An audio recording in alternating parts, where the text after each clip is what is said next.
Good evening, families. If you can hear me, let me see a thumbs up or a wave hand or something, letting me know that you can hear me. Awesome, awesome. All righty, we are ready to rock and roll. Well, this is our final session of our Cooking Matters class with Jessie. And she's got some team members, and I'll have her introduce them to you in a moment. All right, so we got a few people doing parfait, granola. So you got a few people doing everything, so. Okay, so it looks like there's only one person that is gonna be cooking with carrots or broccoli. You wanna type in real fast which vegetable? Ooh, chicken and dumplings, that's a good one. If you guys wanna type in what vegetable, that's gonna take longer because we can steam those if we want to do that first. Okay, so tonight we have Taylor and Shelby with us, and I'll let each of them introduce themselves. You guys met Taylor last meeting. She's a Cooking Matters coordinator. Yeah, my name is Shelby, and I am a nutrition major at UCCS. It's my senior year, so hopefully I'll be done pretty soon. But I'm excited to help out this week. So Shelby even found some good recipes for you guys too. So she found some extra ones. I'm pretty excited about them. I liked them. I haven't tried them yet, but I looked at them and they're looking pretty good, the dried fruit. So for everybody who is cooking tonight, and you agree to the waiver, I appreciate that. If you have not agreed to the waiver for you and your family included, then we're gonna ask you not to cook tonight, okay? But I don't think, it looked like everybody said yes. So if you don't already have your items out, for the parfaits, because we're gonna make the granola first, you wanna get out oats, almonds and fruit or dried fruit if you have it. If you don't have almonds and dried fruit, that's optional. But we need oats, honey, and oil, and cinnamon. So I will put those in the chat real fast. You can grab those if you don't already have them. And then you guys can also see the supply list there. So we'll need a baking sheet, a large bowl, a spoon, knife and cutting board, and then measuring cups. Okay, so if you guys don't have those out yet, you can go and grab them in the next couple slides. If you're making frittata tonight and you don't have grated cheese, you can start grating your cheese. You can start cutting up veggies. And getting all those ingredients as well. So for the one person who's making carrots or broccoli, the thicker vegetable, you can start cutting up that now because that's the first one we'll cook, okay? And then the ingredients, you also need the knife, cutting board, a small pot only if you are doing the carrots, pan, a spatula, fork or whisk, a bowl, a colander if you are doing the small vegetables and need to drain it, a cheese grater if your cheese is not grated, a plate to put the cheese on, and then measuring spoons as well. Okay. Okay. So actually, if you guys scroll up in the chat, it's there. I forgot I did that already. So if you scroll up in the chat, in the very top is the granola ingredients and supplies, and then the frittata ingredients and supplies. So if you guys are cooking with us and you don't have those out, you can get those out now. Okay. And Taylor, you can go to the next one. Why don't you get about 6 more eggs, right? Hey, Jessie, that stuff is not in the chat. At the very top, it's just the waiver. Oh. Okay, I put it in there before class started, so I'm gonna copy it from the chat and post it back in the chat later. While we're doing that, remember last week we did our super broke activity. So who could come up with the cheapest 3 days worth of groceries to get you through till payday, right? So we did Tuesday, Wednesday, Thursday, breakfast, lunch, and dinner. So our winner was Amber's team, Amber, Althea, Amelia, and Adriana. And so I will send you guys the results of everybody, but I didn't want to put them all on here because it would take a long time. But if you guys want to look real fast at what they had. So they had egg muffin sandwiches for breakfast. Okay, they had leftovers for most of their lunches, so that's how you can see that reusing items can go a long way when you're Planning trying an to extra stretch. pantry makes it easier. And then the dinners, she had a baked chicken dinner with mixed veggies, rice, and watermelon, chicken tacos, and chicken soup. Okay, so all those leftovers with the chicken tacos, she made a taco salad. And you can see that everything that's not in bold were items that someone on this team already had in their pantry. So we talked a lot about keeping certain things in your pantry. So if when you don't have a lot, you can just grab some things and make a meal out of practically nothing. So she had a lot she kept in her pantry. And if you look at this total, $21.93 for 3 days worth of groceries. Like, that is totally amazing. And of course, I gave you the bonus points if you included all 4 food groups in the meal. So yay! So all the other ones were pretty close. There was some around 24, and then one around 26, and then the others were 30. So they were all you guys did great under $40. And you guys, I'll send you that so you guys can save those, and whenever you need it, you can have a reference of cheap grocery shopping trip. So with this, you guys will have the dinner ideas and recipes. And we talked about here the planning and having a stock pantry is going to make it easier to stick to our budget and our goals, and it's also going to reduce stress. Okay.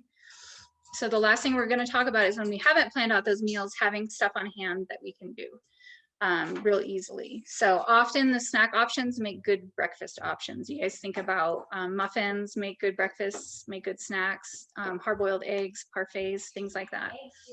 Okay, so any of these recipes we go over today can be a good snack or a good breakfast or even a good dinner. So we're going to demonstrate how we're making them. Save tips for saving time. Our biggest tip on that one is going to be having the kids help you. And then talking about which items cost less so you can shop pretty quickly and still save money, just have those in your mind. Okay, so here's the questions I want you guys to start thinking about. And you can chat in. You can go ahead and unmute one at a time if you guys would like to. We want to think about, someone said they snack all day. Yeah. How often are they snacking? A lot of our kids are home or they're going to be home. Okay. And what is different about the way that they're snacking than if they're just coming home from school and having a snack? Before and after every meal, 2 or 3 times a day, the food budget is higher. That's true. 24/7. Grazers all day. Okay. Yeah, so basically kids have little tummies, right? And they're growing very quickly, okay? So they need to snack a lot more. It's not bad that they don't want to eat a whole big full dinner because their tummies are small. But in order to meet their protein requirements and grow big and strong, they're going to need to eat a lot still. Those snacking throughout the day is just going to happen. It's inevitable, okay? So if we think about whether or not our snacks are healthy, or if we just let our kids eat junk food for a snack and say, oh, it's not a big deal, it's just a snack. Think about it, if they're eating that 3 or 4 times a day, that junk food, how that's going to add up over their lifetime or over even a week, okay? So we're going to look at the healthy option. Nuts have fat in them, so they will help you feel fuller. Okay, so the first one we're going to start with, because it takes a little bit of time in the oven, is a granola, okay? And we're going to practice mise en place, which is having everything you need ready ahead of time before you start cooking, okay? Mise en place means everything in its place. And when we follow that rule, it's less likely that we're going to burn anything or have to run to the store or have to set something in the oven while we run to the store or something like that, okay? So all of our ingredients here, boom, boom. I have here, we have our honey, oil. So we're going to do all our wet ingredients first, okay? And then for our dry ingredients, we have our oats. Almonds are optional. Quick tip, almonds in the baking section are going to be a lot cheaper than in the snack section. If you go to the snack section, the nuts are going to have a lot of salt on them. They're not going to be as healthy and they're going to cost more. Okay. Cranberries, we don't put those until the end. Any kind of dried raisins are really inexpensive, and a little bit of cinnamon. What do you need, Ryu? Okay. My son's helping get the frittata stuff ready over there. So. If you guys are making the granola, we're gonna cook along, okay? We're gonna preheat our oven to 350. Okay. 4 tablespoons of honey. Honey comes out really slowly, so sorry. It's gonna take a minute. And I don't always wait for it all to come out of the spoon. It takes forever, so I'll just like do the last one a little bit over the top of the spoon. 2.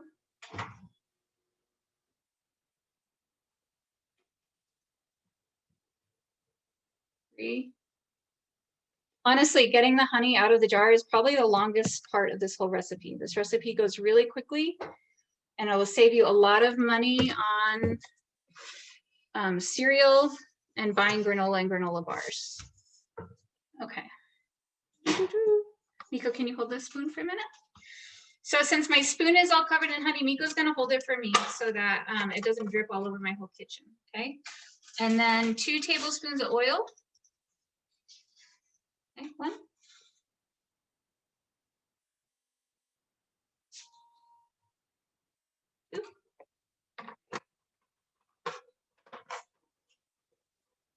Okay. And because the honey's thick, we're going to use a fork to stir it, okay? So I'm going to take my spoon over here with a sink. Whoop. So this is going to be really thick. The oil and the honey aren't really going to want to mix. That's why it's good to use a fork, because the forks are stronger than a whisk or something like that. Once that's all mixed together,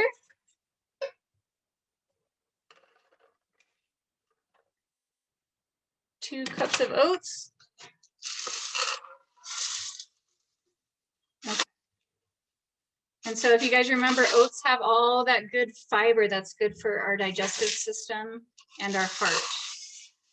Okay. When we measure dry ingredients, we use flat measuring cups.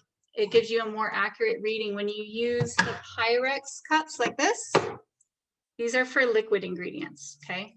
For dry ingredients, we're gonna use these. It'll make the slightest little difference. But for recipes that you measure, it's better to use those. If the measuring, it doesn't need to be precise, it won't really matter. Cinnamon.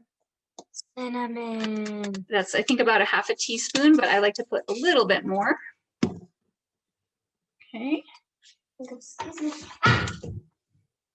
And then the almonds. You need to have.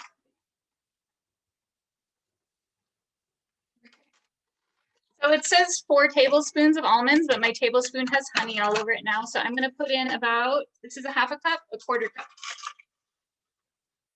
So half of a half a cup.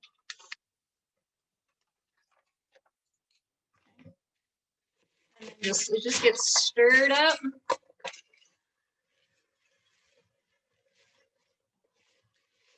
It will take a little while to get the honey mixed in with the oats. Okay.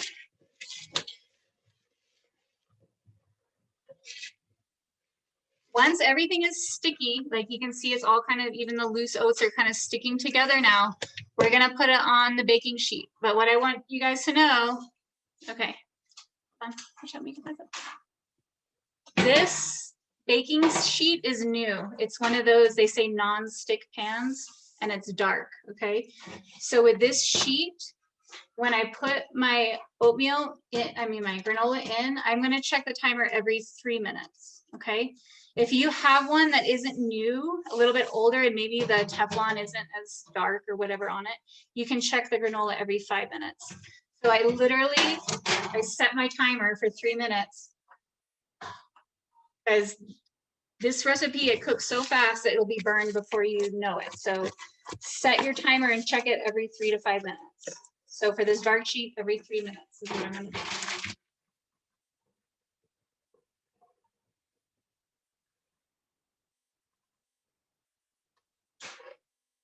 This is a really good nonstick. If it's not very non-sticky, then you're gonna wanna spray it down with vegetable oil, okay? And you really want it spread out as much as possible so it gets that crunch. Okay.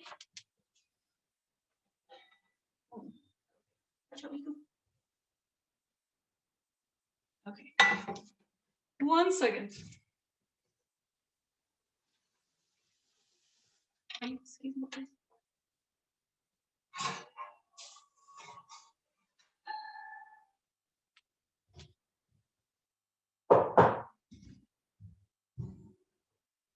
Okay.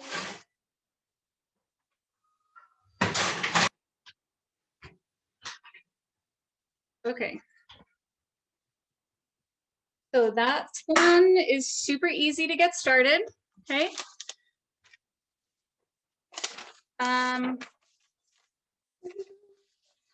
Real fast, for the one person that is cooking carrots or the broccoli stem. So if you have your hard vegetable that you're gonna put in frittata, okay? What you're gonna do is you're gonna boil it in a pot of boiling water for a few minutes, about 5 minutes, okay? Or you can steam it. So I talked to you guys a little bit about steaming.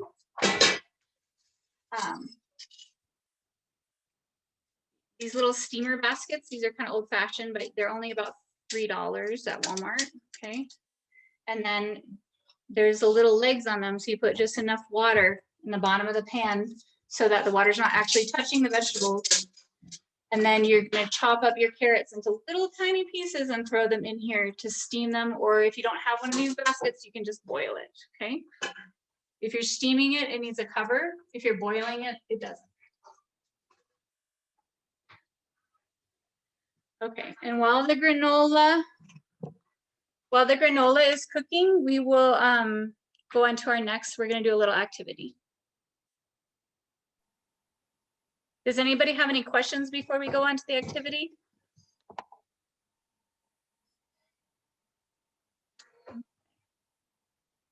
So I got a couple suggestions, and these are good suggestions. Thank you guys.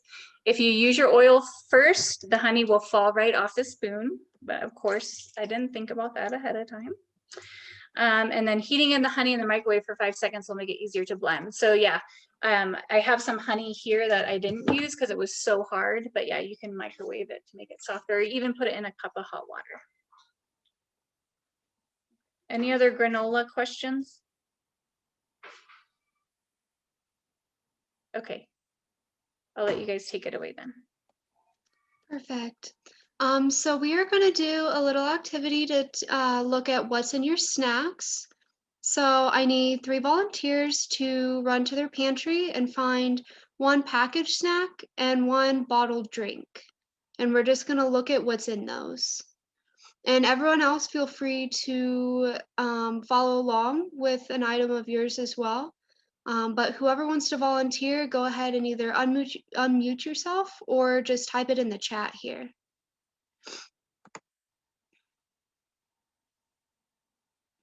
And once you grab your snacks, we'll just start off by telling me what you chose.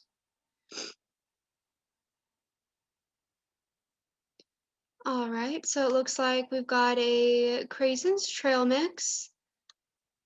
Lena, do you want to go ahead and start by telling me, so look at the nutrition label on the back and take a look at how many grams of sugar are in it.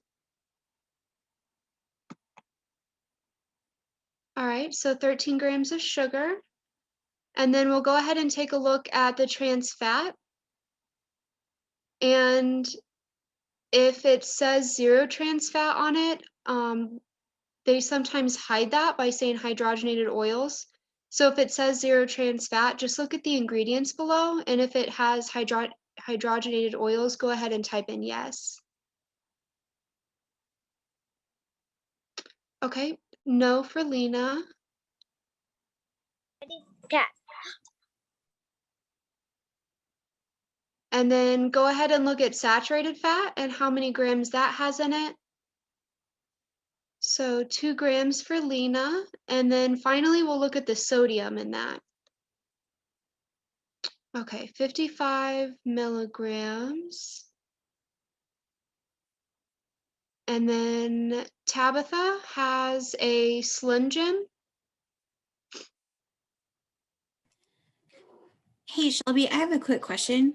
Yeah, Under the sugar grams, what does it mean if it has another line that says includes added sugars? So there's total sugars and the grams, and then there's another line that says includes added sugars.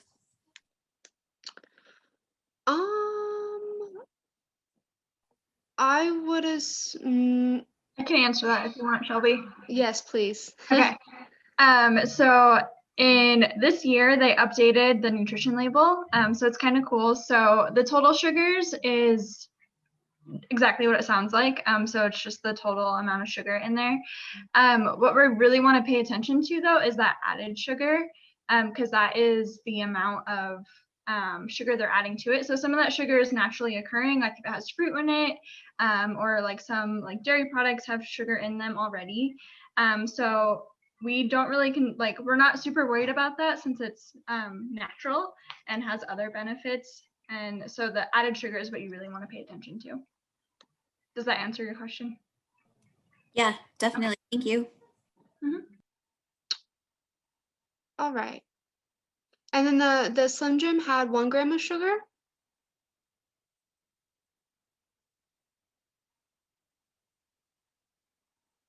And then it had 1 gram of saturated fat.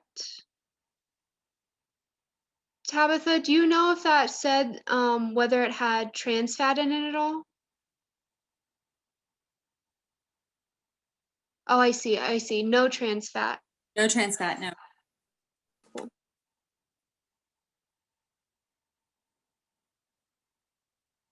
And then as far as sodium, it's 125 milligrams.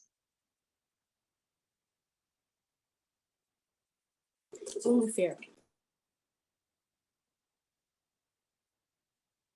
And then we will look at Gina's, who has the dark silk chocolate.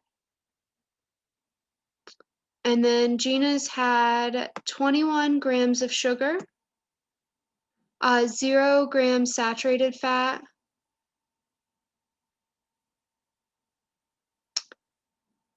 zero trans fat,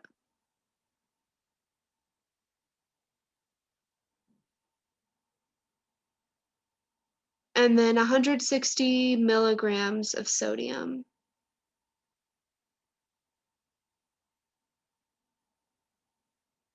Actually, correction on Gina's, 5 grams of saturated fat.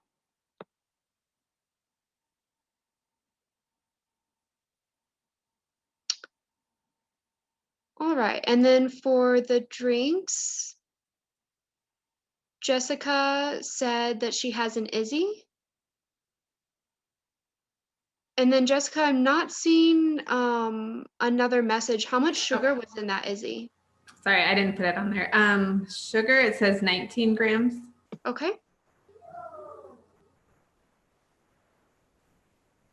And then, do you need the other things too, or just that? I believe for the drink, all we need is the sugar, but I am gonna go ahead and take a look at that to see how many teaspoons. So that would be 4.75 teaspoons. Okay. And then Kelly had a splash water. And how much sugar was in that, Kelly? Shelby, while we're waiting for Kelly on the one for Gina on the chocolate, Mhm. it should be 0.5 saturated fat grams, not 5 grams. Point- Okay, perfect. Out of curiosity, what was the serving size on the chocolate one? Gina said 2, which is another good thing to think about because you know, a lot of times you'd only stick to the serving size. So if you do end up eating more than that, then you are getting that extra sugar and fat in there as well. And then Kelly says she doesn't see any sugar on it. So we will move on to Tabitha said that she had one of the True Moo chocolate milks, and that had 18 grams of sugar.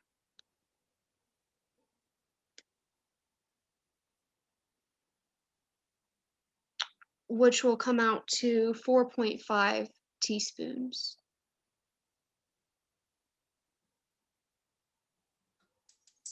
Perfect. And then I don't see any other entries on here. So some things to think about are, so what are some, does anyone have any ideas for healthier beverage options? Melanie said water, of course, the best one. I was gonna say infused waters with vegetables or fruits. Yeah, of course. It's always a good way to go. Milk and tea. Tea's always a good one as well. What about healthier snack options? As you can see over here, we put the apple in there. And I mean, the apple isn't going to have any saturated fat or sugar or anything like that. So sometimes the fresher snacks can be healthier for you than the prepackaged. So what are some ideas that you guys have? Guacamole. One of my favorites. Got veggie straws, cucumbers and carrots and celery. You can always throw those with some peanut butter. That's always a good choice. Popcorn, frozen grapes, those are always good. I used to always eat those. Raw veggies. Any sort of fruits and vegetables are always going to be a good way to go. Cool. And so as you guys are typing in your suggestions, I would say think about, you know, as we're talking about, kids are eating snacks all day long. So, you know, if we want them to be eating, you know, I know we don't give our kids candy, but a lot of times those fruit snacks or this granola bars, those things will have a lot of sugar in it that we don't always think about. So yeah, always going for those grapes and those whole foods, because if you know, we talked about it in our first meeting that fruit was the thing most often missing from our dinner plate. So fruit, remember, has all that vitamin C that keeps us looking young and healthy, and actually being young and healthy as well. So always thinking about fruit as an option when you're deciding what to give your kids, and how that's going to add up over their lifetime. Yeah, and we've got lots of yogurt and fruit suggestions, which is always a good one that you can use for breakfast or a snack. Blackberries is what Andriana suggested, and those are always good. They're really high in fiber and antioxidants as well. And then there was another one I saw in here. Greek yogurt's always a good one. And so another question that I have are, do you think that the healthier snacks are typically more expensive than the prepackaged snacks? Got Gina said no. Jessica and Sierra said yes. Sometimes. A lot of yeses, and it depends. Kat said it depends on if you get it in season, which is a really good point. Eating seasonally is always a good way to go about it, especially if you're doing fruits and vegetables, because they'll have that fuller flavor as well. It depends. Yeah, it does depend, I guess, on what you choose. There are a lot of healthier options that are really affordable. One thing that I tend to choose a lot are frozen fruits. Like just today, I got a really big bag of mixed berries with blackberries and blueberries and raspberries for not even $2. I think it was $1.98 for a little over a pound of them. And that's always a good way to go because you can keep them for a lot longer. And then you just can defrost them or put them in smoothies and go from there. I just real fast, we're gonna keep moving to stay on time. So I wanted to show you real fast that the granola is done already. So talk about a quick, easy snack. I put in a 3 minutes and then I checked it and stirred it, another 3 minutes and checked it and stirred it. And then on the third 3 minutes, so 9 minutes in, the granola is already done. So that's about a 10-minute snack to make. Much healthier, much less sugar. The 4 tablespoons of honey is going to be a lot less sugar in it than, you know, think about this is like 5 or 6 servings. So it's going to be a lot less per serving than in a cereal that you buy from the store. Okay. And then at the very end, we can add our dried cranberries or more almonds if you want, other dried fruit. But because I'm going to put it in the parfait, I'm not going to add cranberries right now. Okay, I'm just going to leave it like, okay.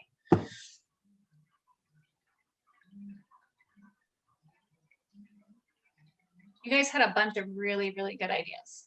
Okay, so I think you're going to have to erase the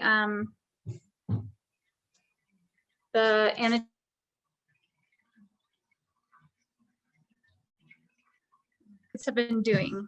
They've been waiting for their moment to shine. Okay, so it's already done. We're not going to get to see it in action. But Miko, you want to tell us what you did?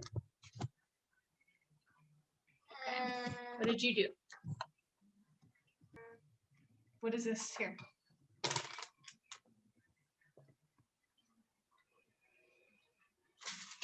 I took out the stems of the spinach. Okay. So for the frittata, we're gonna put spinach in there, and she took out these ones that were very long. So these are just like little stems, but if you buy the spinach that's not in a bag, that big thing, those stems get really long. So she pulled them off. Okay, and then try to find one that's a little bit thicker. So this isn't a good example of spinach, but like say you have kale or some other green that's really thick. The best way to get the stem off is to fold it in half and then just kind of, if the stem gets really thick through the leaf, you can peel it up through the leaf until it's thinned out, okay? And then she just shredded it and put it in here. Okay, what about you, Ray? What did you do? Oh, I stirred up the eggs and I cracked open the eggs and put them in a bowl and stirred them. Okay, so one good thing you guys remember is that we have the kids crack the eggs in a separate container. Don't have them crack it into the cake, the wedding cake you're about to make or whatever. Have them crack it into a glass. That way the shells don't end up in your final dish. Okay, so those are the parts that kids help with. Another thing that kids can help with is grating the cheese, but we already did that earlier, so it wouldn't take too much time. If you guys have, and then some of your kids might be old enough to start chopping vegetables, some of them maybe not yet, okay? You guys know your kids best. Okay, so over here, we have our tomatoes chopped up already. So for tomatoes, we're gonna use a serrated knife, one with the little bumps, okay?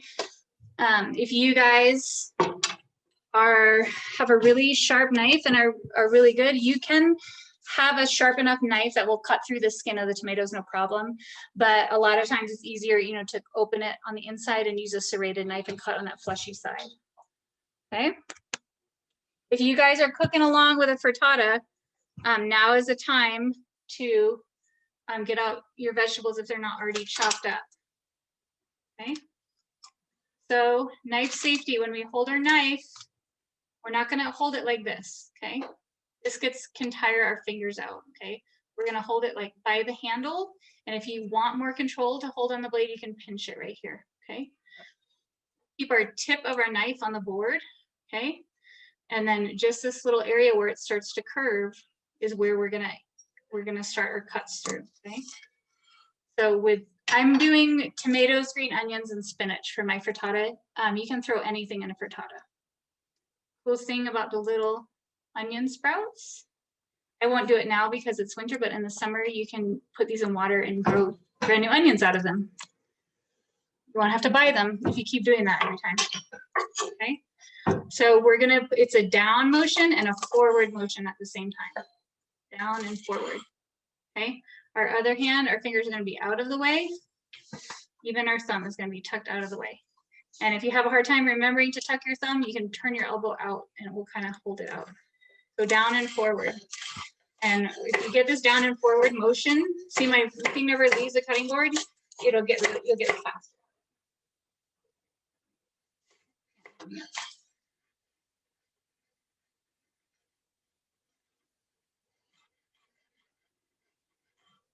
Okay. So we have our green onions. Oh, please leave the computer there. Tomatoes. And our spinach. And my son wants to show you his beautiful artwork. Yeah, I probably can't see it. Probably can't see it. Okay. And then in our pan, so always good to get your pan warming up, okay? Here, watch out, me. Take this over to the table, please. Oh, I'm also gonna grab my egg mix over here.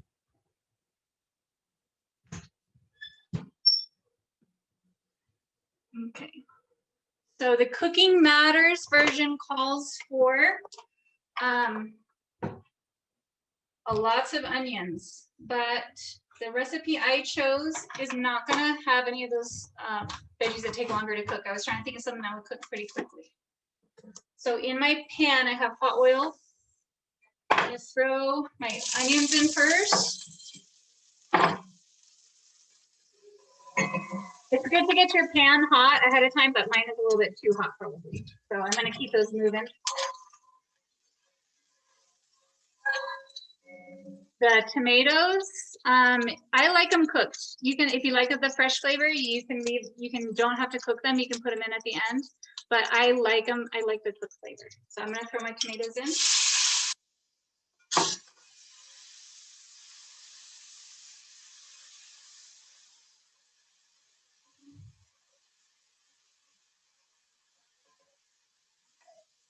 Try to move this a little bit closer.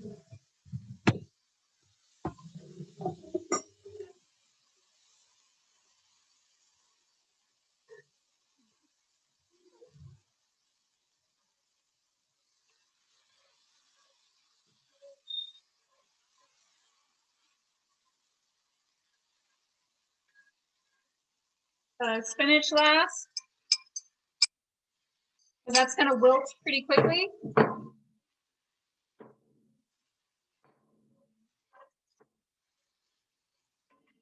And we'll just cook all this for about 5 minutes. Okay. While this is cooking, you have a couple different options for pans. Okay, you can do a muffin tin and make little snacks for the week. You can put it in a big oven safe like casserole dish. But what I'm gonna do, because I hate dishes, is my pan is a cast iron pan. So it doesn't have, like this pan has plastic handles. I could not put that in the oven, okay? But this is all metal. I'm gonna, once this is cooked down, I'm gonna throw my eggs in here and throw this whole thing in the oven. So the oven's been warming at 350. If you like it fluffier, you add a little bit of milk to your eggs. If you don't like it fluffy, you like a more dense pie, then no milk, just the eggs, okay?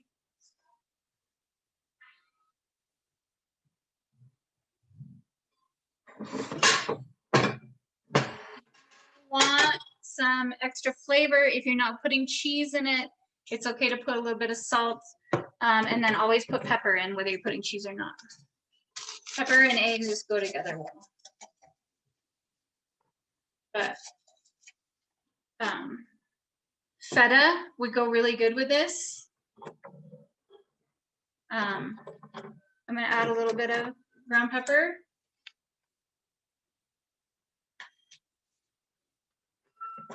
And Italian seasoning. I'm gonna turn my stove back up. I had it down low because it was on too high.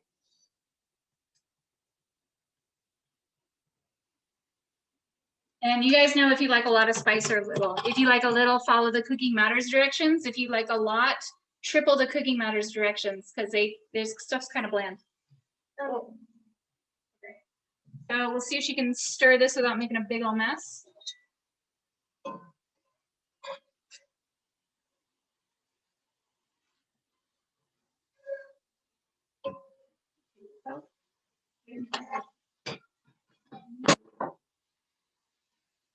Okay, no, it's not gonna go in here, it's gonna go in here. Can you pour it in there without burning yourself? Okay. Ready?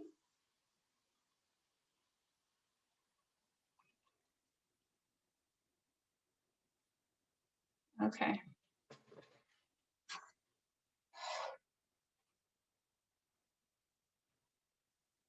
Ooh. 1 second.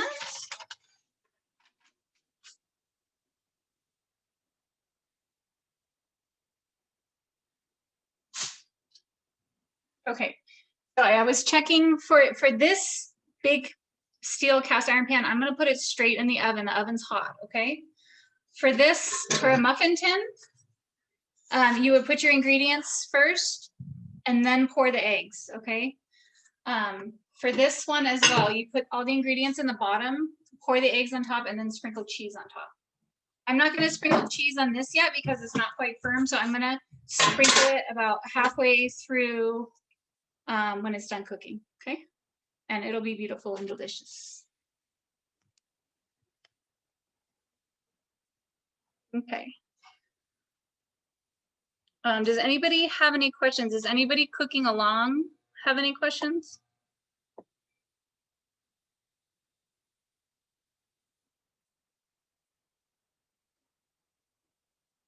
Ham.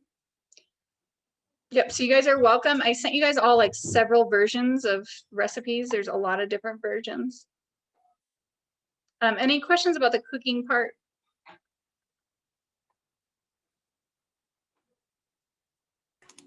Does the recipe change at all? I think someone mentioned about adding like ham into the mix. Does that change anything with the recipe? Do you add that with the vegetables as you were sauteing them, or when do you add those extra things? Okay, good question. So it depends on if the meat is pre-cooked. Okay, so if you have ham, mostly ham comes pre-cooked in like one of those wrappers if it's chopped up into little pieces or in a can.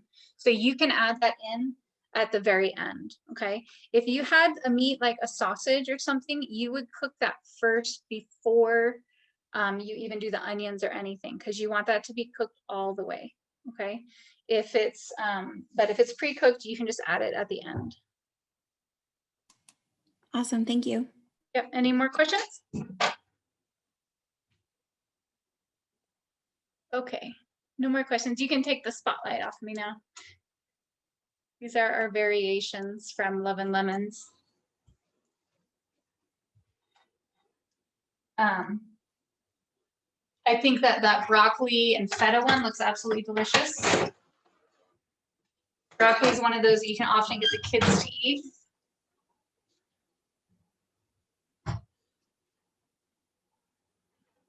And anybody else is welcome to chat in other frittata recipes that they like.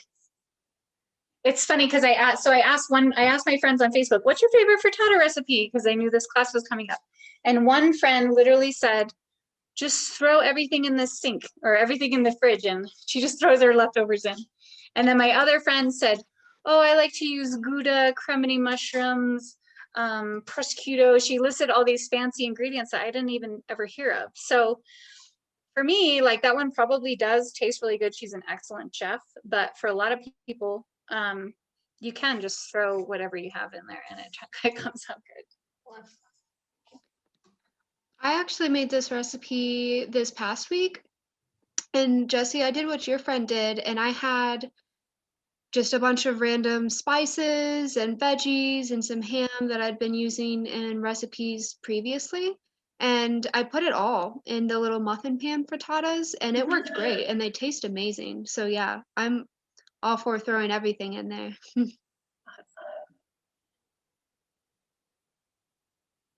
You can, yeah, if you want a lower cholesterol, you can make it with egg whites. It probably won't take as long to cook as well.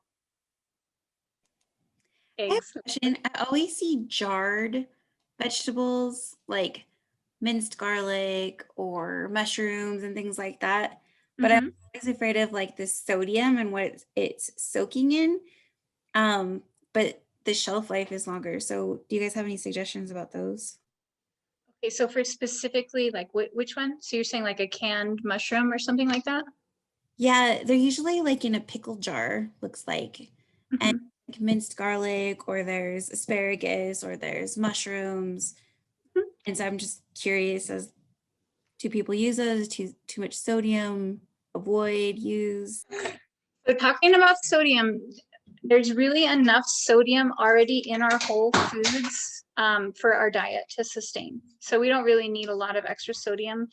Our maximum is going to be 2,000 milligrams per day. So if you get something that is jarred or canned and it has a lot of sodium in it, you can rinse that off, take it out of that brine and rinse it off, and it'll get rid of about half of the sodium. And then just think about, some people, sodium, it doesn't bother them. Some of us are more sensitive to it. So if you have high blood pressure and your doctor told you to watch your sodium, definitely stay closer to 1,000 milligrams per day. If you don't have heart issues, you can, or like some countries like in Asia, they eat up to 5,000 milligrams a day and they're okay, but that's a different culture, different diet. But rinsing is key. Awesome, thanks.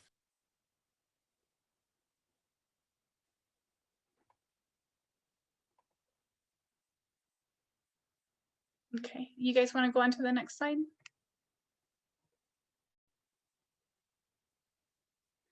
Oh yeah, this is what Shelby did. Yeah, so this is what I did. And I liked this one a lot because if you look at the picture over here to the right, especially if you have people with different tastes in your household, you can make several different kinds of frittatas, which is what I did with so many ingredients. I just threw a few into each one and it made it interesting and, mix things up a little bit. But what's really important about the whole muffin pan recipe is that you make sure you spray it down with some nonstick spray. If you have a newer muffin pan that has that nonstick coating on it pretty well, then one coat of nonstick spray should be no problem. I had no problem with that. But if you have an older pan, you might want to spray it down a couple times, or you can even use like little muffin liners and pour the egg in there so it doesn't stick to the pan. The only problem with this that I found is it says quality paper liners here, and I didn't have quality paper liners. They're the really cheap ones. But the eggs did stick to it a little bit. So if you can just do it in the muffin pan, that's probably your best bet. But then whenever you're done with them, these are nice because you can store them for later and just heat them up really quick for a quick breakfast or snack. So if you want to keep them for a shorter term, if you think you'll go through them pretty quickly, then you just need to refrigerate them in like maybe a Ziploc or Tupperware container. And then those should be good for about 5 days. And then you just reheat them for about 15 seconds in the microwave and you've got a really quick snack. And then if you want to keep them for longer, I ended up refrigerating half of mine and then freezing half of them. And you'll want to make sure you cool them off completely and then wrap them individually in plastic wrap. And then from there, you can throw them in a freezer bag and keep them in the freezer for about 2 months. And then whenever you're ready to eat them, you just pull them out and you reheat them for about 20 seconds at a time. Mine took about 45 to 60 seconds each, but still it's a lot quicker than, you know, throwing together a whole egg breakfast really quick in the morning, you know. And then yeah, like I said, I like these because it's a really quick breakfast, really quick snack, and with the muffin pans, you can make all kinds of different flavors to meet everyone's preferences. Someone's asking Shelby, did you take yours out of the freezer yet, or were you eating yours pretty fresh? Someone asked if they taste good out of the freezer. Yeah, so I've been eating most of mine fresh, but I did take one out of the freezer to just kind of test it out and see. And it tasted pretty much the same. The only thing was that it just took a little bit longer to heat up, but it's always a good bet, especially if you want to keep them around for longer. It didn't affect the texture or anything like that.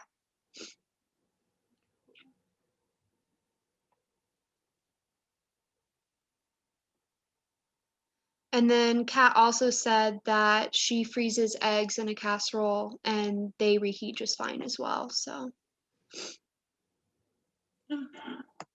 And I did not know they sold frozen eggs in a container.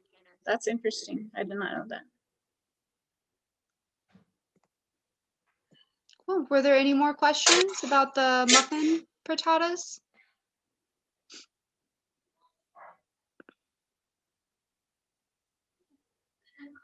You guys can, well, do you want to make I think we're good to go then.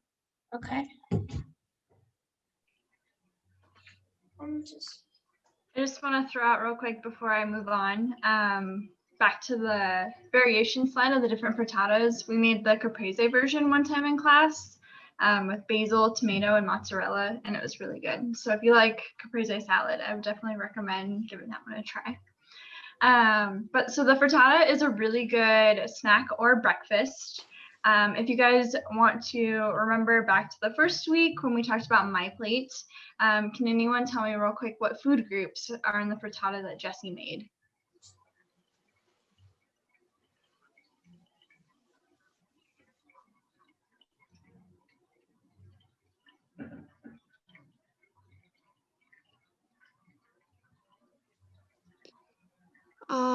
It looks like everybody's saying veggies, protein, and dairy. Awesome. Yes.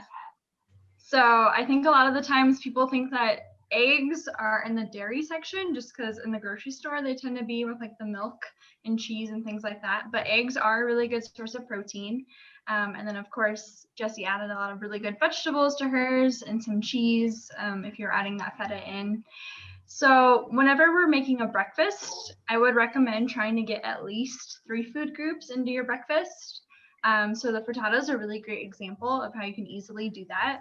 I know a lot of people tend to eat like cereal for breakfast, which is more of like the grains and dairy section if you're drinking it with milk. So thinking of ways you can make it look a little bit more like My Plate. Like for example, just adding in some fruit there. And then, like I mentioned, the frittata can also be a snack if you don't want to eat it for breakfast. So when we're thinking about snacks, we want to try to get maybe at least 2 food groups. So a lot of you mentioned on the first week that you have a hard time incorporating fruit into your diet. So snacks are a really good time to incorporate those fruit and vegetables. But we do want to try to have at least 2 of those food groups. So not just eating like a banana for a snack, but trying to include something else as well. So including the food groups is a really good way to kind of make that more of like a well-rounded snack. The other thing I would mention is trying to make it, especially if you're eating snacks, to kind of prolong the amount of time that you're not hungry. I know I do that a lot. Like I'm really hungry, it's the middle of the afternoon. I know I'm not going to eat dinner for a couple more hours, so I want to have something that's going to keep me full for a little bit longer. So what I'd recommend for that is either including protein is a really good one because protein keeps you full. A healthy fat like some nuts or like avocado, things like that have those healthy fats, or like a whole grain, because whole grains also, they take longer to digest in your body, so they'll also keep you fuller longer.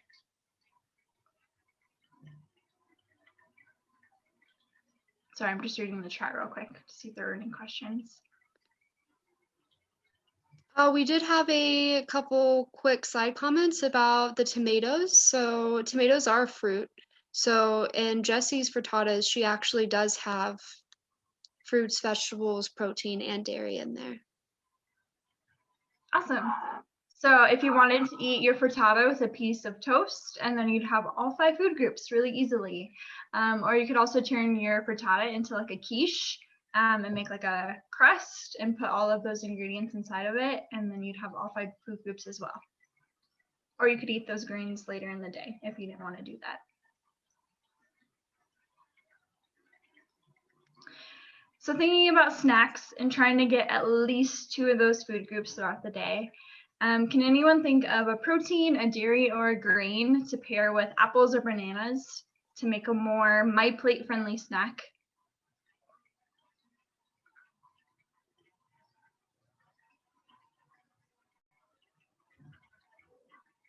Peanut butter is definitely a good one. That's the first one I thought of too.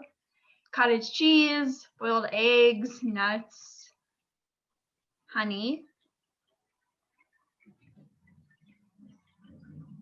Is honey a food group? So honey doesn't fall into the food groups, so that wouldn't like necessarily fit these requirements. But maybe if you paired with some peanut butter, that'd be a good idea. One thing I do a lot for breakfast or sometimes as a snack is I'll make a piece of whole grain toast and I'll put some peanut butter on top, and then I'll slice up a banana or an apple and then add just a little bit of honey on top just because it tastes good. Greek yogurt, that's a good idea. Making like a parfait.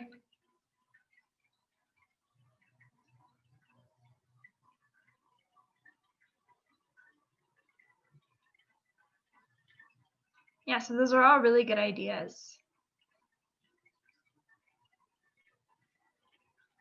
Yes, peanut butter toast and banana is a really good one. Peanut butter toast and apple is also really good. All right. So what about these vegetables? Thinking about carrots or celery, how can we make this a My Plate friendly snack?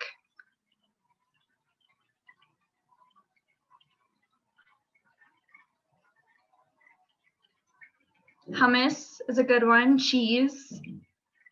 I also used to eat cheese and apples a lot, like those little Baby Bell cheeses with an apple was a really good snack. Peanut butter or cream cheese, ranch dressing. So one way we can make ranch dressing a little bit more My Plate friendly, I used to do this a lot, is just mix, you can buy like the Hidden Valley like ranch seasoning and mix it with Greek yogurt. So it has a little bit more protein than just regular ranch dressing. It's a really good vegetable dip. Carrots with peanut butter and raisins. I think we often think of like celery and peanut butter, but carrots and peanut butter is pretty good as well. Jessie says celery and cream cheese is a favorite. Sour cream with ranch packets, that can be a good one too.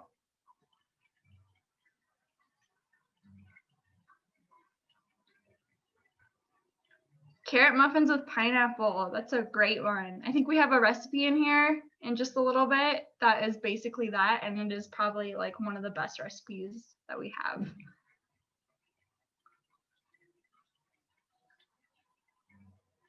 So when we're thinking about My Plate, it's just a good like guideline of how we can get all the vitamins and minerals that we need in a day. So trying to get more of those fruits and vegetables at snack time, because a lot of the snacks that we eat during the day, especially like those prepackaged snacks, they tend to be like very one food group focused, and they're usually mostly like grains, like potato chips or crackers or things like that. So maybe they are like satiating our hunger at that time, but they're not adding like a whole lot of nutrients. So including those fruits and vegetables at snack time is a really good way to get more of those vitamins and minerals we need. And then if we're adding other things as well, we're getting more of those things that we need. Carrot and zucchini bread is also a really good idea.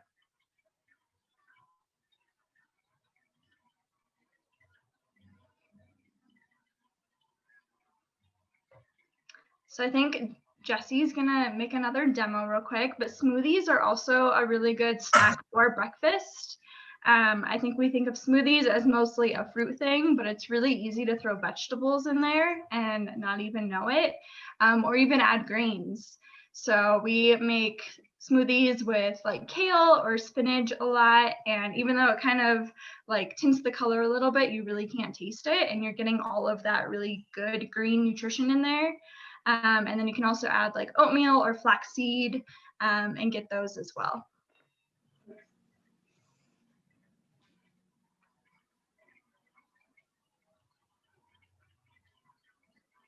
Okay. The kids are gonna make their parfaits first. Oops. But I'm gonna turn this down a little bit so you can see better. We know what they look like, but it's so easy for the kids to do. So you guys can layer it. We have our granola that we made ourselves. So proud of that. So good.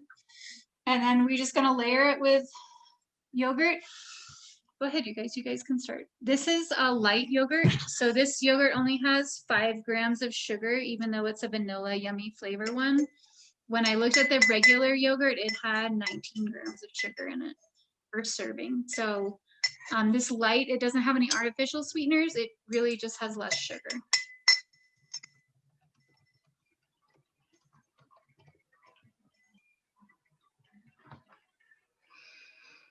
And then because it is getting late, I don't know, does anybody want to demo the smoothies, or you guys all know how to make smoothies? Because I don't know, my kids are going to eat smoothies tonight after dinner, and frittata and parfaits. But smoothies are the best. Regular yogurt does have a crazy amount of sugar in it and not a lot of protein. That's true. Taylor taught me that if you're looking at the label, you find one that has about the same amount of protein as sugar, you're getting closer. So you're not really going to find one that has less sugar than protein unless you go for a Greek, but as long as they're pretty close, you're doing good.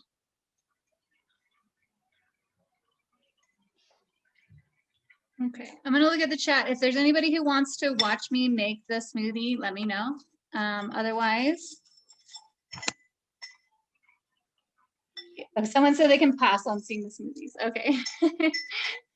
Because I don't want to waste a lot tonight. But my favorite is indeed blueberries, oats, bananas, and milk is my favorite. If you would also want to share if you have a smoothie recipe that you really like, if you just want to share what you put in your smoothies. Also have a question about smoothies with frozen fruit. I never know if you pair that frozen fruit with extra ice, water, or milk, or which is better, because my kids used it and added ice and it tasted very bland. I personally never add ice to my smoothies if I'm using frozen fruit, since it's adding like that frozen texture. So I don't think it's necessary. When I am using frozen fruit, I sometimes just add a little bit extra like milk or almond milk to kind of make it a little bit thinner so it's not so thick. But then as the fruit melts a little bit, or I guess thaws, it does become even thinner as well. Yeah, I think that was the problem. The texture of the smoothie was very like watery. And so it clashed with the thawing of the fruit and then the ice. And then they tried to add oats and milk to it to thicken it up, and it didn't work. Yeah. I always peel my bananas and then break them up into little pieces. So like when your banana's about to go brown, I don't really make a lot of banana bread, but I peel that banana, break it up into little pieces, and put all those pieces in a Ziploc freezer bag. And then use that instead of ice if you want that coldness. Or my favorite, frozen blueberries. I'm gonna have to freeze my bananas. I can just use a plain banana and frozen blueberries, and it comes up good. Frozen peaches are really good. Any kind of frozen fruit. So Rachel said she puts avocados in her smoothie. I think that's a really good idea. I would say like a banana or an avocado is a really good like base of your smoothie, because it kind of gives us that creaminess. You don't need those, but I like it that way. And then Vanessa asked what kind of liquid you add if you're using frozen fruit. So I would say really anything you want. So some people do like juices. That can be a really good one depending on what else you're putting in there. I usually do like an almond milk.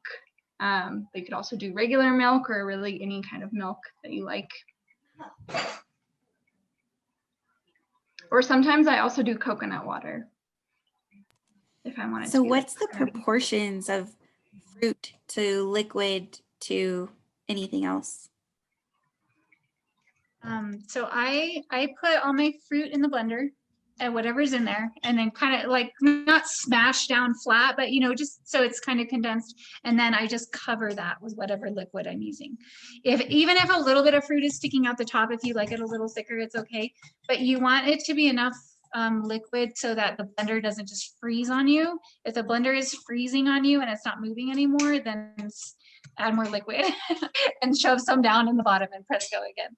Another tip with the babies and making smoothies, because I'm not demoing it, I'm going to tell you, do not plug in the blender until the lid is on. So the kids will want to push those buttons. So get that lid on there, then plug it in and let them push the buttons. I let the kids go from low. I let each kid take a turn. So you go, kid number 1 presses 1, then they press 2, and then they press 3, and they get excited because it gets louder and more noisy. And then they go back down to 1. And then the next kid has a turn 1, 2, they get to press each button all the way up high and back down.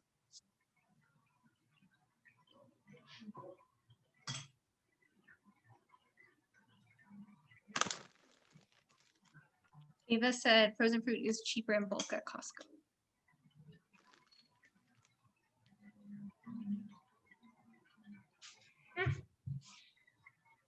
Never mind.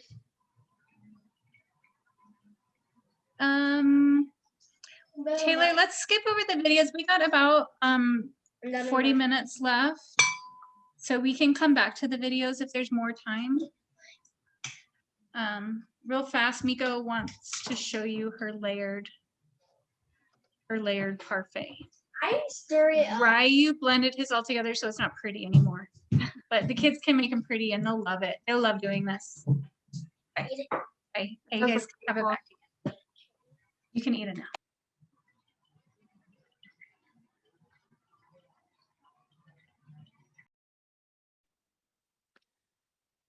All right, so this is a quick trail mix recipe.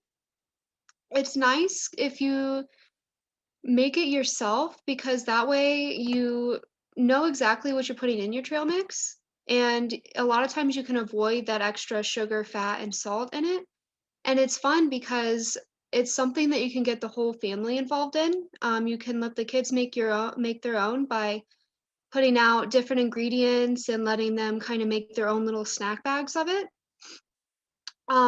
One thing that I noticed is that the dried fruit that's mentioned way over in the left column over here, it tends to be more expensive. And I am always a big fan of making things yourself if you can, because 1, it's cheaper, and 2, a lot of times, or sometimes that dried fruit has extra sugar on it. So I found a dried fruit recipe that we'll show a little bit later, but it's super easy. You basically just choose your fruit and you throw it on a cookie sheet in the oven and you just bake it for a few hours at a low temperature. And that way you have your own dried fruit for way less than half the price of what you buy dried fruit at the grocery store. Has anybody made their own trail mix before?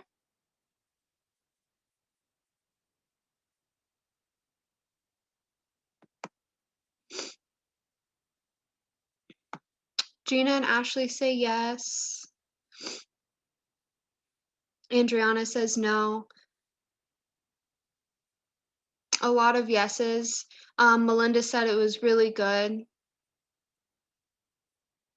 Oh, nice. Kat says she has a dehydrator, so that, that makes the dried fruit pretty easy too. What are some other options besides what's listed here of what you can put in trail mix? Does anyone have any ideas? Gina says she uses nutritious cereals when they're on sale. They have dried fruit in them, and that's a good idea. One way to go that I have used before in trail mix is the whole wheat Chex cereal. You can get a big box of it and it'll last you forever. And that way you get those whole grains in there as well. We've got peanuts, pretzels are always a good one, Cheerios, popcorn, raisins and almonds, dried yogurt. That's a fun one. Kat says she's able to do that in a dehydrator. Mini M&Ms, if you want that little bit of chocolate in there, that's always a good one too. Or you can put like dark chocolate chips. If you get them from the baking aisle, they're not too bad and they'll last you a while as well. Keisha says Chex. I know we have mentioned some of them, but what are some less expensive ingredients that you can put in there? I know we had mentioned peanuts, and that's always one of the more affordable nuts if you want to go that way in there.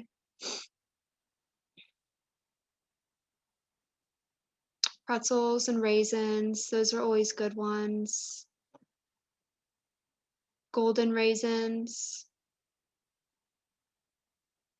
Sunflower seeds, and that's one thing that I've noticed that if you go to Trader Joe's, I got a really big bag of sunflower seeds, the shelled sunflower seeds, and those are really affordable. Those would always be good to put in there as well. Pumpkin seeds. If you carved your pumpkins this past October, you can always, throw some of those in there.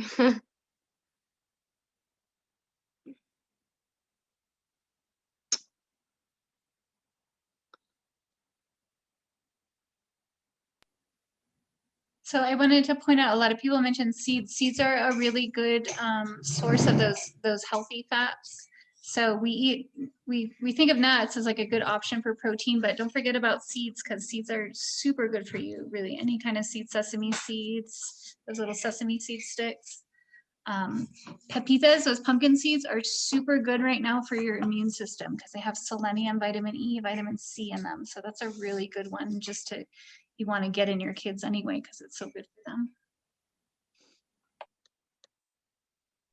So there's a And- question in here that what would you use for protein that's not nuts? And Jesse did mention seeds for that. Does anybody else have other suggestions? I know that somebody before had mentioned the dried yogurt or yogurt covered raisins. Those have at least a little bit in there. Not anything compared to nuts, but does anyone else have any other suggestions? Got jerky. Also, Taylor said that Sprouts has really affordable nuts. I'm assuming you're getting them out of those big bulk containers. Is that right, Taylor? Yeah. Yeah. So that's a good way to go. She said she got a pound of walnuts this week for just a little over $3, which is a really good price. And then we've also got roasted chickpeas. That's a great idea. And then Melanie also suggested dates or dried plums. Sorry, I stepped away, but I just saw that someone was asking about nuts. I did a price comparison at all the stores. Like I went to every single store except for Costco because I don't have a membership, but Trader Joe's was the cheapest for nuts. Sprouts was the second next cheapest if you buy bulk. Okay. Cool.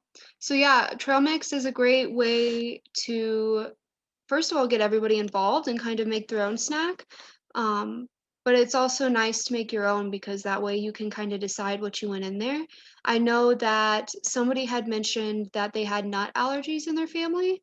So this would be a great way to make your own trail mix and still be able to afford or be able to avoid those nuts in there.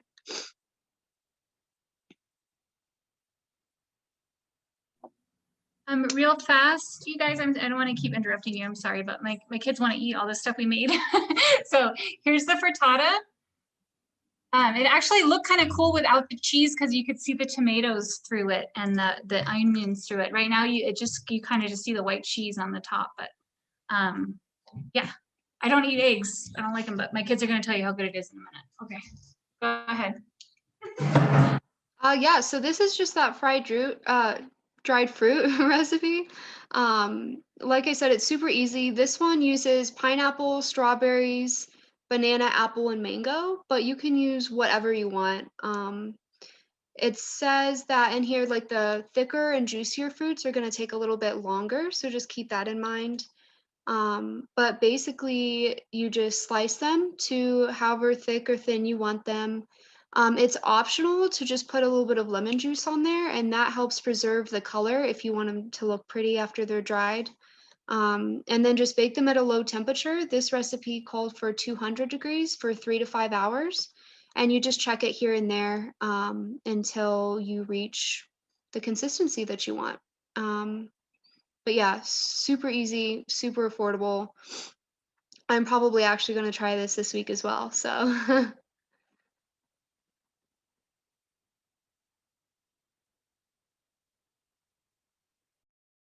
Oh, this is a slide I added last minute. My last class liked this one a lot. We had been talking about how good oatmeal was for you, and we had a challenge of everyone was going to try to make their favorite oatmeal combination over the week until before we met again.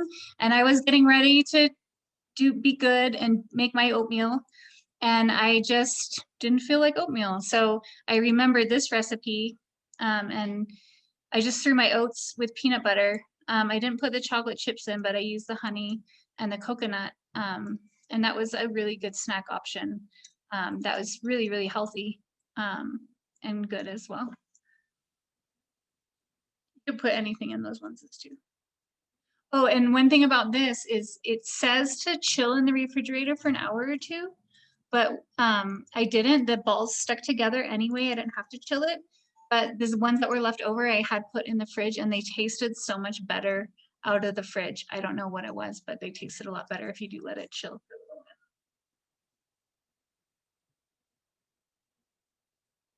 for a little bit. Has anybody else I see Sarah cooking? Has anyone finished a frittata yet?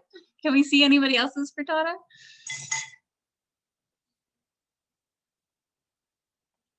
Not yet. Okay, if someone has a frittata or a parfait they want to show off, you can unmute and holler at us. I didn't get the memo, so I'm not cooking healthy tonight. I'm making fried chicken. Oh, she's making fried chicken. Okay. All right. If anybody did make a parfait or a frittata, I would love to see it. So just. My parfait is almost gone. Well, what did they? Hold How do on. you guys rate it? Do you guys like it? You like it, the parfait? Yeah. Yeah, is it good? Yep. Yeah, I think everybody liked it. Okay.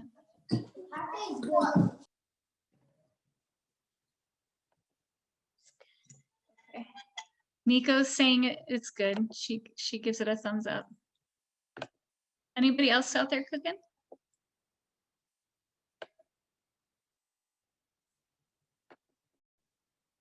No. Okay, so I'll just go over, this is my favorite Cooking Matters recipe. I love it. I can't get enough of it. I do not use all-purpose flour. I don't think it's as good as using whole wheat flour. So if you make this recipe, again, it's just on our Cooking Matters website, pineapple carrot muffins, and put all 1.5 cups as whole wheat flour. It makes a really dense, hearty muffin. And you can add other stuff to it. Well, you can add like walnuts and things to it. Just FYI, if you make this recipe, the 1 cup of canned crushed pineapple that it requires, in a can of crushed pineapple, it's usually 2 cups. So you would just double it if you're planning on making it. And real fast on the next slide. I will send you guys this, how to convert muffins into bread. In case you're ever like, either you don't have a muffin tin or you can't find your muffin tin.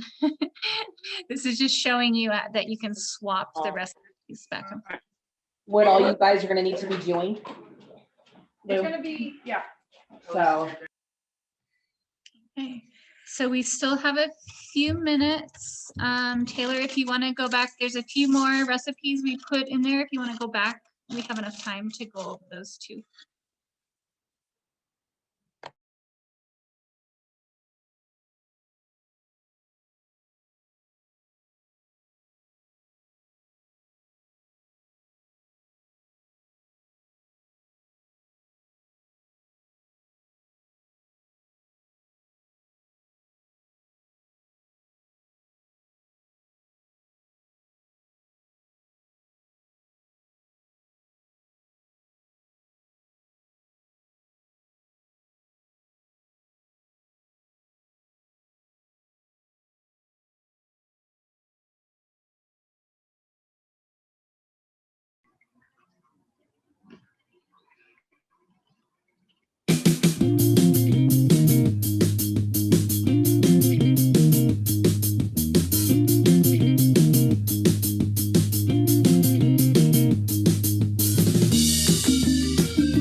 I don't know if you guys could hear that one, but it's just fun background noise. But that's another good example of using that carrot. So it's like a fruit salad, but the carrot's pretty sweet. So grating that into it adds a little bit more nutrition and doesn't really take away from the flavor at all. I've also made that one like with half apples and half pears, and it was really good as well. Snack ideas or nutrition question, you guys, because we have 3 nutrition majors. We spent our dedicated like years of our life to studying every little thing about it. So if you guys have any questions about that, you can either unmute or chat them in. So our top tips today are, you know, make your own snacks in place of packaged snacks. Okay. So it's fun. I saw a lot of comments in the chat about the kids had fun making this stuff. So while we're home, we also need to keep them busy. So it's a good, making snacks is a great way to do it. Baking is also an option, but sometimes you just want that quick stuff without making a big old mess. Ooh, someone loves edamame and jicama. We love edamame pods. The kids like to pop the pods and pop them in their mouth. So buying the food in the whole form. So we kind of touched on this, but one thing to remember is like, so when we're making our trail mix, we can buy those good ingredients like the nuts and the seeds that cost more, but then cut them down with other healthy ingredients that don't cost a lot. So like if you buy really good almonds, put your almonds in your snack and then wrap them back up and put them in your cupboard so the kids or your husband doesn't just go and eat them all, okay? If you're buying expensive dried fruit, put some in your snack and then save it for the next time you have a snack. So using those expensive ingredients a little bit and putting them away so they don't get snacked on, and supplementing that with things like popcorn and pretzels, other cheaper ingredients that we talked about will make those healthier snacks a lot more inexpensive. And then of course, modeling, we talked about that a lot last week, was, you know, if you're eating healthy, even if the kids don't like it the first time they try it, they're gonna wanna try it because you're eating it. And the more often they try it, the more likely they're gonna like those healthier ingredients. I also saw someone said they add celery to their apple salad, which is another good idea of incorporating fruit or vegetables. I'd also say for the apple salad recipe I just showed, you could also add some chicken and make it as like a chicken salad for like more of a meal. Someone said that when they leave veggies on the counter, everyone snacks on them and they just disappear. So that can be a great thing or it could be a bad thing depending on how long you want your veggies to last. One thing I do when I do want everyone to snack on veggies like they haven't been eating them is At Walmart, you know those little trays that you buy for a party and they're already like in a little plastic container? And they cost a lot. They cost like $15 for a little tray of cut up veggies. But if you go on a Monday, like I went today, there are a whole bunch marked down on sale. So all the carrots and broccoli in those are still good, but maybe the tomatoes aren't quite as ripe. Some of them are good, some of them aren't. But you can buy those like for half the price. So it's only like $6 for that whole tray of fruit and veggies. So if your family does like snacking on that stuff, if you leave it out, get those trays on Mondays from marked down at Fry's or Walmart. You can also keep the container and make your own later. So you can keep that tray. And then when you go to a party, cut up all your own vegetables and stick them in there and it works just as well. Any specific nutrition questions, you guys? Yeah, a dietitian costs about, you know, $120 an hour. So you got us for free now. Kat said it's cheaper to buy a gallon of milk and make your own yogurt if you have an Instant Pot. It's way better. So that's a really good tip for snacks. I don't know if any of you guys get WIC, but when I used to get WIC, they gave me about 8 gallons of milk every month that I couldn't drink all of that milk, and making yogurt was a really good way to use that. So now WIC gives you yogurt, but you take a little bit of your that yogurt juice that's always at the bottom, that watery stuff, and you put it in your milk and in the oven at a very low temperature or a slow cooker, and it will make yogurt. You guys can look up recipes for that. Someone uses instant milk to make their yogurt. That's really cool. What spices do you use for flavor instead of adding more sodium? So that depends on what you guys are cooking. I'm gonna go get my spice rack and show you. Okay, so these dollar things from Walmart, the dollar Italian seasoning is a must-have. It goes good in everything, Mexican, Italian, anything. I buy a lot of mixes because if you're gonna pay $3 for a jar, you can have everything in it, okay? The Cajun one, this was an expensive one that I bought that I only use every once in a while because when you do Cajun, you want to do it right, but I don't do it that often. Garlic salt, onion powder, parsley. Okay, Mrs. Dash. This has 0 salt in it, okay? And you can add this to a ranch, to like a Greek yogurt and make your own ranch out of it. So that's 100 times healthier ranch dressing. Paprika in everything. If you're making lentils or like you want that warm savory flavor, cumin is really good. And then my favorite pepper for spice is cayenne pepper. I put this on everything. So what I would do is, if you're not used to cooking with spices, is get a really bland vegetable like a cauliflower and then steam it, okay? And then in a little pan, take a little bit of olive oil and a little tiny bit of butter and throw one single spice, don't combine a whole bunch. And then take that butter olive oil mixture of that spice and pour it over your vegetables and try it. So, and do like one spice, like say every time you go to the store once a week, buy one new spice and try that a couple times throughout that week so you get really familiar with it. And then once you're really familiar with your spices, then you're gonna know, like you're gonna think about it and be like, oh yes, that one, I know what that tastes like. That would be great in here. What's your favorite? Anybody else? You guys can chat on your favorite spices. I don't know, Taylor, what yours favorites are if you wanna share. Someone asked about what foods help minimize migraines. Ooh.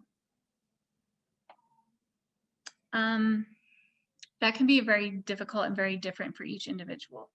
So if you have a very mild food allergy and you suffer from migraines, you can, that very mild food allergy can set it off. So what a dietitian would tell you, we're not dietitians, just FYI, but what they would tell you to do is to keep a food journal and keep a migraine journal. Write down everything that you eat, even the snacks. And then after a while, you can see a pattern. But for migraines, I have some friends who suffer from migraines, which I'm very sorry if that happens to you. That's a horrible thing to experience. Also keep track of how much sleep you got the night before, how much coffee you had that day, and any kind of weird exercises or movements that you didn't normally do that might have triggered one. And then look at all of those things and after time, see if you can find a pattern. Another question is, have a teen who wants to lose weight. She thinks that eating only protein bars, protein drinks, I lost it. And salads is the way I see it. Salads here. is the way, yeah. So, Okay. So protein drinks. Okay, we talked a lot about this in our last classes. So when you drink a drink and that drink has sugar in it, okay, that sugar is going straight into your blood. Drinks have no fiber in them to slow down how fast that is going into your body, okay? So once all that sugar is in your blood, your body has no choice but to pack that on and save those calories as extra fat, okay? So we don't want to do a lot of drinks that have sugar in them because they're going to add on extra fat, okay? We want to, I would tell her that drink only water for your drink is okay. And then, you know, we don't want to really focus as teens as losing weight because their bodies are changing and growing. We do need that protein. So it's good that she's eating a lot of protein, okay? But the whole grains, so the whole grains are going to keep us from putting on extra pounds as well because they have that fiber to slow down the rate of the blood sugar. And then, so whole grains, fruits and vegetables.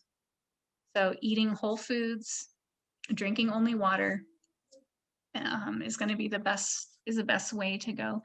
Just eating protein isn't going to get you everything that you need. Like a lot of people like keto because it helps you lose weight really fast, but you're starving your body of things that it also needs. So if she's curious about keto or high protein diets with no carbs, just remember you can only do no carbs for a year maximum before you're doing damage to your body. I don't know if that helped really questions, but I would definitely suggest to her that carbohydrates with fiber are not your enemy. So if your food has fiber in it, if it's a vegetable or fruit or a whole grain, those carbs are great for you. okay. Molybdenum for migraines that worked for my stepmom. But anytime migraines, losing weight, anything like that, you want to talk to your doctor, especially like a teen that might be losing weight. And if your doctor hasn't helped you with your migraines, you can try like a naturopathic doctor or an integrative doctor or a Chinese doctor. Try different kinds of doctors because they have different tips and different advices than other ones. What are your favorite spices, Miss Deborah?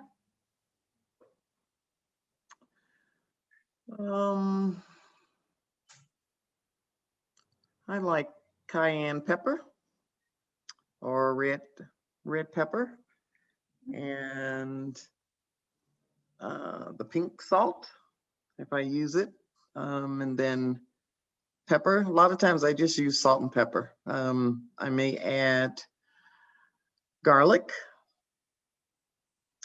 to meals, but I like spicy food, so I use lots of pepper. That's a cayenne, yeah. I'm with you with the cayenne and garlic. I could do all day long. Salt, pepper, and paprika and just about everything. Yeah, my husband cooks everything with paprika. Onion powder is good. It can be strong. You gotta be careful. And Gina is very fancy Vietnamese sweet lemon curry powder. What do you cook with sweet lemon curry powder? Adobo. If you're a vegetarian and you want the smoke flavor, you can get the smoke flavor from the adobo pepper. Bragg's. So that's another good thing for a vegetarian. You have to kind of mix and match your proteins. Like you hear about vegetarians mixing corns and beans to get a complete protein. So Bragg's liquid amino acids taste like soy sauce, but they're a complete protein. So if you don't want to figure out what you have to mix to get a complete protein, you throw that Bragg's on the top of it as a flavoring, and it makes the food a complete protein. Smoked paprika, that's what's in that that Cajun spice mix. Question, what are your thoughts on a vegan diet? I think it's wonderful. There are some caveats. Taylor is vegan, so Taylor can tell you more about recipes and things like that. you do, so with a vegetarian diet, what I learned is that you have to add dried fruit and nuts to your diet if you're vegetarian. That's in addition to all your greens, okay? If you're vegan and you want to cut out the milk part of it, you need more dark leafy greens for the calcium, okay? You also need to supplement a vegan diet with the B12 vitamins and B6 vitamins, okay? That's in oat milk now, which is kind of cool that they supplement that in oat milk. But if you go vegan for too many years without those B vitamins, you can actually cause nerve damage to your body. Like I have a friend who's in chronic pain for the rest of his life because he got nerve damage from not getting enough B vitamins. So it's really, really important. But the health effects, I mean, any kind of plant-based diet is so incredibly healthy for you. It's going to keep you fit, lean, you're going to eat more vegetables and fruit, and you're going to have healthier skin and stay younger and healthier for a long. Pretty much been proven. Taylor, what are your thoughts about being vegan? How long have you been vegan for? I've been vegan for, I think, 2 years now. Yeah. And I personally love it. I know it's definitely not for everyone, but I have felt great since I've done it. And I feel very lucky that I have a background in nutrition, so I know how to get everything I need. For those B vitamins, I pretty much get all of them from, like Josie said, the oat milks, or a lot of the alternative milks are supplemented with those B vitamins. And then nutritional yeast, I put that on pretty much everything, and it has like more B vitamins than you'd probably get from eating meat anyway. But yeah, I would definitely, if you're interested and you have any questions, I would definitely be willing to answer them or talk to you about it. Yeah, it's something that has to be done right, for sure. So if you guys do, both of our emails are either Jessie@CareAndShare or Taylor@careandshare.org, not .com. So you can email us. I would say it's also made me much more creative in my cooking, which I have really enjoyed.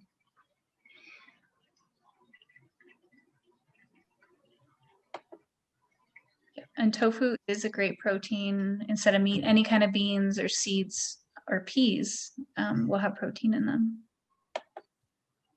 Kelly said that she's concerned that plant-based meats and vegan foods may be unhealthy with preservatives. I would agree with that. I would say if you are interested in being in a more vegan or plant-based diet, then to try to make it more like whole food based. So I get most of my protein from like tofu or beans, and only use like those meat alternatives every now and then when I'm like craving a burger or something. But yeah, it's good to be aware of what you're eating. Make sure you're reading those ingredient lists. And even if you want to eat healthier and you're not ready to go vegan or vegetarian, just increasing those plants in your diet, anything they say a plant-based diet is gonna improve your health a great deal. And then there's a flip side. I was a vegetarian for 25 years, and before I got a degree in nutrition, I was not feeding my kids enough protein. And in junior high, I started feeding my kids a little bit of chicken, and they just started growing like weeds. So there is a flip side. So sometimes just eating vegetables isn't good for you either. You need protein.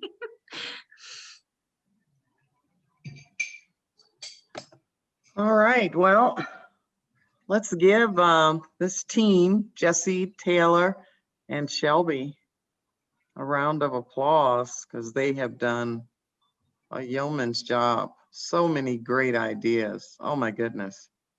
Make me want to cook.